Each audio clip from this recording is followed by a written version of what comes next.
السلام علیکم، میں ڈاکٹر رانا ہوں اور آج میں آپ کو بتاؤں گی کہ ماضی کی فنکارہ روحی بانو، ڈرامہ جھوٹی اور میرے بیچ میں کیا کنیکشن ہے۔ آپ میں سے بہت سے افراد کو ابھی تک وہ معصوم سی، پیاری سی اور ٹیلنٹڈ فنکارہ روحی بانو ضرور یاد ہوں گی، جو بڑی حساس طبیعت کی بھی تھی۔ انہوں نے سائیکالوجی پڑھی ہوئی تھی اور جس رول میں انہیں کاسٹ کیا جاتا تھا اس میں اپنی جاندار اداکاری سے چار چاند لگا دیا کرتی تھی۔ وہ اپنی پرسنل اور پروفیشنل دونوں زندگیوں میں ناکام ہو گئی تھی۔ وہ بہت سے ذہنی امراض کا شکار ہو چکی تھیں اور آہستہ آہستہ گمنامی کی طرف جا رہی تھیں۔ ان کی شادی نواب کیفی سے ہوئی تھی جو ایک میڈیا پرسنالٹی تھے، لیکن انہوں نے روحی بانو کو چھوڑ کر ایک اور فنکارہ غزالہ کیفی سے شادی کر لی تھی۔ روحی بانو کا 20 سالہ نوجوان بیٹا قتل ہو گیا تھا اور سائیکالوجسٹ کی ایک ٹیم نے انہیں گھر سے اس حال میں پک کیا تھا کہ وہ ہوش و حواس سے بیگانہ تھی۔ وہ ان کے سینٹر میں ان کا علاج بھی ہوتا رہا اور وہ وہاں رہتی بھی رہیں۔ تھوڑا ریکور ہونے کے بعد وہ منظر عام پر آتی تھیں، انٹرویو وغیرہ دیتی تھیں، لیکن اپنے ساتھی فنکاروں، سینئرز اور مداحوں اور معاشرے کی بے حسی کا شکار ہو کر دوبارہ سے پیچھے ہٹ جاتی تھیں، کیونکہ انہیں اسکیزوفرینیا بھی تھا، جس میں انسان کا جو خیالات وغیرہ اور بیہیویئر اور ڈریسنگ اور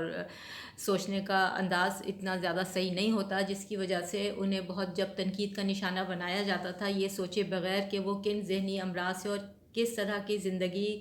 کے تلخ حقائق سے گزر رہی ہیں، تو وہ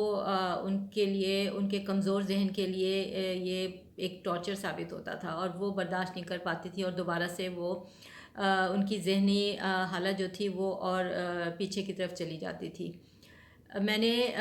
جنوری 2019 میں ایک یوٹیوب پر ویڈیو کے ذریعے ان کے ترکی میں انتقال کی خبر سنی تھی کہ وہ بڑے پراسرار حالات میں ان کا انتقال ہو گیا، تو میں نے نیچے ایک کنڈولنس میسیج لکھا تھا، کمنٹ، تو جس کے جواب میں رینڈملی کسی نے ایک میسیج لکھا کہ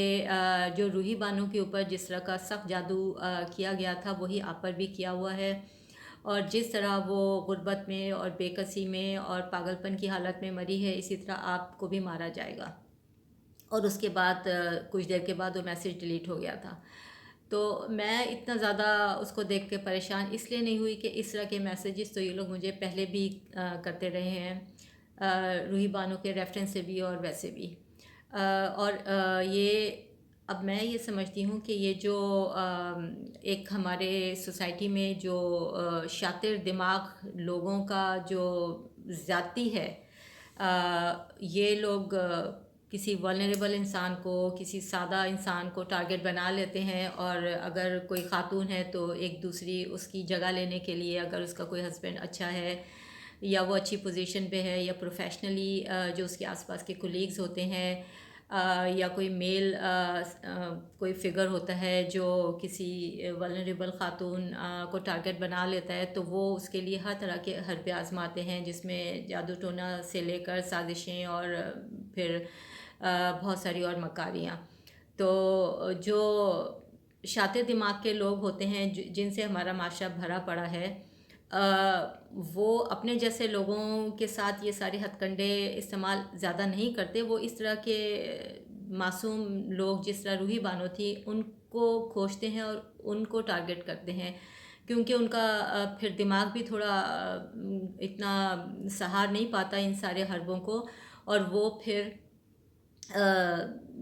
تنزلی کی طرف چلے جاتے ہیں۔ اسی طرح جو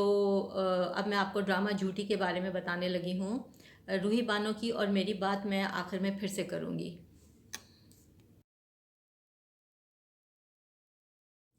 ARY ڈیجیٹل کا ڈرامہ جھوٹی، جس کی لاسٹ ایپیسوڈ 19 جولائی 2020 کو پیش کی گئی، اس کے رائٹر علی معین نے ساری کہانی میری بک دا کریج ٹو سے نو سے چوری کی بغیر میری پرمیشن کے، اور یہ ایک سچی کہانی ہے میری، اور اس میں جو بھی نیگیٹو کیریکٹرز تھے، جو بھی ایول کیریکٹر ہیں،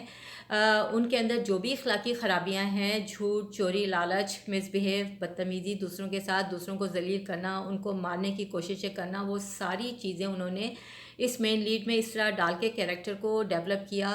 کہ جو ویورز تھے وہ انتظار کرتے رہے کہ کب اس کا برا انجام شروع ہوگا یا کب اس کے ساتھ بہت زیادہ برا ہوگا، اور اس کے بعد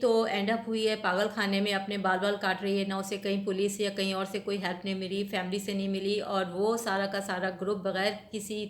سزا جزا کے وہ اتنے آرام سے وہ نکل کے چلا گیا۔ یہ ان کی دلی خواہش ہے، اور اس کے لیے وہ بہت زمانے سے 25-30 سال سے یہی تک و دو کر رہے ہیں۔ روحی بانو کی ایگزامپلس بھی مجھے اسی لیے دیتے رہے ہیں،